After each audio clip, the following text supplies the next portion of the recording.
ಯಾಕೆ ನನ್ನನ್ನು ಹಾಗೆ ಗುರಾಯಿಸಿ ನೋಡ್ತಿದ್ದೀಯಾ ಎಂಬ ಕ್ಷುಲ್ಲಕ ಕಾರಣಕ್ಕೆ ಎರಡು ಗುಂಪುಗಳ ನಡುವೆ ಭೀಕರ ಹೊಡೆದಾಟ ನಡೆದು ಇಬ್ಬರಿಗೆ ಚಾಕು ಇರಿದಿರುವ ಘಟನೆ ದಾವಣಗೆರೆಯ ವಿಜಯನಗರ ಬಡಾವಣೆಯಲ್ಲಿ ನಡೆದಿದೆ.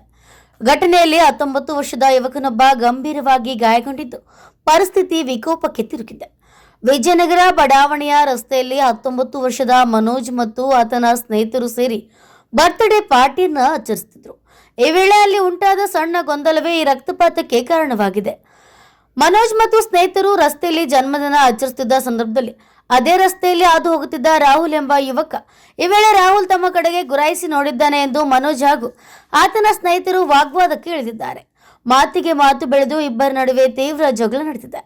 ಎದುರುಗೊಂಡ ಕೋಪಗೊಂಡ ರಾಹುಲ್ ತಕ್ಷಣವೇ ಫೋನ್ ಮಾಡಿ ತನ್ನ ಏರಿಯಾದ ಹುಡುಗರನ್ನ ಸ್ಥಳಕ್ಕೆ ಕರೆಸಿಕೊಂಡಿದ್ದಾನೆ.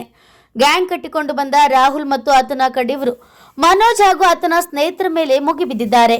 ಈ ವೇಳೆ ತೀವ್ರ ಹಿಂಸಾಚಾರ ನಡೆದು ರಾಹುಲ್ ಕಡೆಯ ಯುವಕರು ಮನೋಜ್ಗೆ ಚಾಕುವಿನಿಂದ ಇರಿದಿದ್ದಾರೆ.